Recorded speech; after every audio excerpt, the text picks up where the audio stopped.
जय हिंद दोस्तों, मैं अरमान साबरी। उत्तर पूर्वी जिला का थाना उस्मानपुर क्षेत्र इलाका है और गली नंबर 17 है।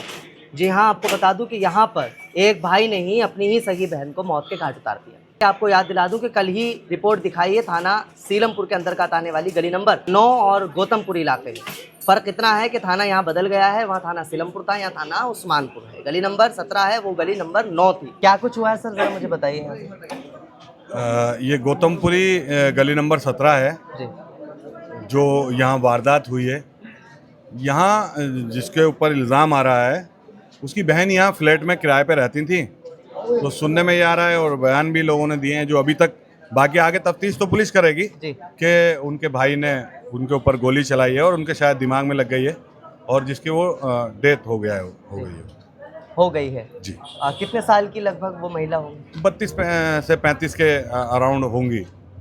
बच्चे वगैरह कितने होंगे? इतनी मुझे मालूमात नहीं है, बच्चे हैं वैसे उनके। अच्छा है। किस वक्त में आपको पता चला? मुझे तो तकरीबन 9 बजे के आसपास, 9:30 बजे के आसपास पता चला। अच्छा, आप पुराने इलाके के बाशिंदा हैं और मैं कहूँ कि सीलमपुर की गलियों गलियों से कूचों से आप वाकिफ़ हैं। कल ही एक मर्डर हुआ है और जब मैं आपकी अभी रिपोर्ट कर रहा हूँ तो मुस्तफ़ाबाद से मेरे पास कॉल आ रही है, वहाँ भी गोली कांड अभी हुआ है। 24 घंटे सही से गुजर नहीं पाते हैं और उत्तर पूर्वी ज़िले में हत्या का मामला कंटिन्यू चल रहा है। इसकी रोकथाम की वजह कभी आपने कोशिश नहीं करी? आप राजनीति से बहुत अच्छा रिश्ता रखते हैं पुराना। देखिए, समाज को सुधारने के लिए चंद समाज के लोग समाज में रहते हैं जी।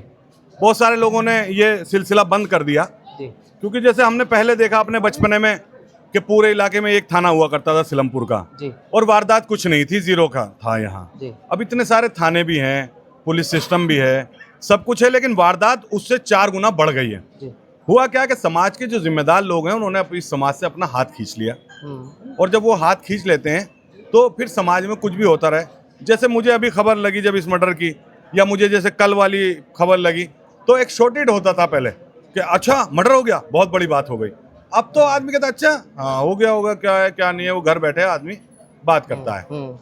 तो अगर मैं तो फिर आपके चैनल के माध्यम से भी यही अपील करना चाहूँगा कि समाज के जिम्मेदार लोगों को बाहर आना चाहिए और इस समाज के अंदर एक सुधार पैदा करने की कोशिश करनी चाहिए और सबसे पहले अपने घर सुधारें, अपने बच्चों को कंट्रोल करें, बाद में समाज में निकल के उस पर कंट्रोल करना चाहिए। किस वक्त में पता लगा, जरा बताइए क्या मामला? ये अभी 1-1.5 घंटे पहले पता लगा कि ये मर्डर हो गया और ये गलत है। ये क्राइम दिन ब दिन बढ़ता जा रहा है। क्या करना चाहिए क्राइम रोकने के लिए? पुलिस को प्रशासन शक्ति बढ़ते, प्रशासन शक्ति बढ़ते और एक नया फलसफा चल गया कि बच्चा नाबालिग होता है 2 महीने में छुटका जाता है, मारने के लिए बालिग है और सजा मिलने के लिए नाबालिग, सालों सजा दी जाए। कोई नाबालिग नहीं है, 10 साल के बाद बालिग कर दिया जाए। जो क्राइम करता है उसे सजा, सीधी सजा। ये सुधार समिति में भेज देते हैं, वहाँ घर से ज़्यादा आराम मिलता है, इसलिए बच्चों के हौसले बढ़ रहे हैं। ये जो भी हुआ ये तो गलत ही हुआ है। मेरा नाम हसीन अहमद है जी और गौतमपुरी का निवासी हूँ। तो घर पे खाना खा रहे थे, अभी पता चला खाना खाने के बाद में कि भाई 17 नंबर गली में मर्डर हो गया। ये तो मर्डर तो एक ऐसी आम चीज़ हो गई है। कल एक मर्डर हुआ 9 नंबर गली के अंदर जी। मियाँ ने क्या कहते हैं बीवी को मार दिया। आज भी भाई बहनों का ही कुछ मामला यहाँ पर सुनने में आ रहा है। बाकी थोड़ी सी भीड़ वालों को सख्ती करनी चाहिए। एग्जैक्टली। देखो, मैन थाना ना तो डीसीपी साहब ना एसएचओ साहब, मैन मालिक जो होते हैं वो होते हैं हमारे इलाके के बीट ऑफिसर जी।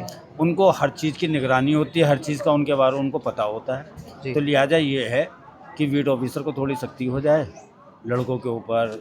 रात में दुकानें ये 12-12, 1-1 बजे तक की खुली रहती है, इनके ऊपर ये सख्ती होनी चाहिए। बाकी फ्लैटों में जो रहते हैं उनकी भी जानकारी क्या कहते हैं थाने के अंदर जरूर वेरिफिकेशन बिल्कुल 100% होनी चाहिए, चाहे फ्लैट हमारा हो या किसी का भी। बहुत शुक्रिया सर। लेकिन हैरान इस बात पर है कि कहीं कोई अपनी वाइफ पर हमला कर देता है तो कहीं कोई अपनी सगी बहन। सवाल ये है कि आखिर रिश्तों को शर्मसार करने वाले ये हालात जो पेश आ गए हैं, आखिर ये कहाँ तक जा कर के रुकेगा और कब तक रुकेगा?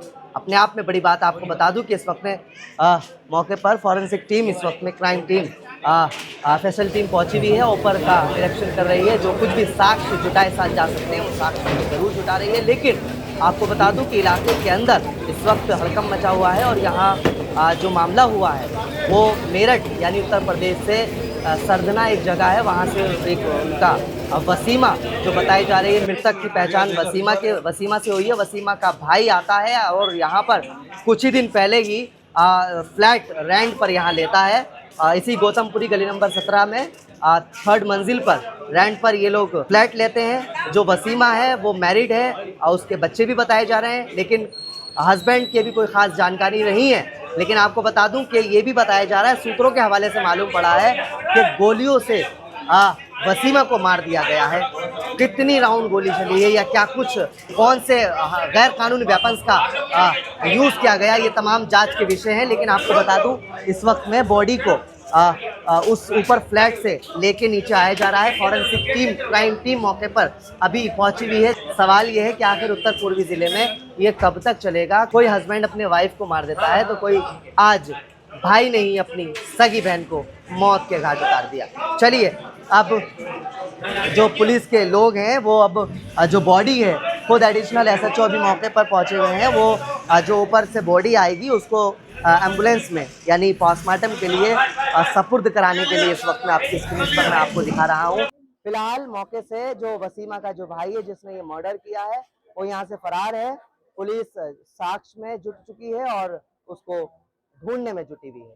जो कुछ भी रिजल्ट निकलता है हम जरूर आपको साझा करेंगे। जब तक के लिए हमें दीजिए इजाजत। आप लोग हमारे साथ इस खास खबर उत्तर पूर्वी जिला के थाना उस्मानपुर इलाका गौतमपुरी गली नंबर 17 के साथ जुड़े, इसके लिए बहुत शुक्रिया। Thank you very much.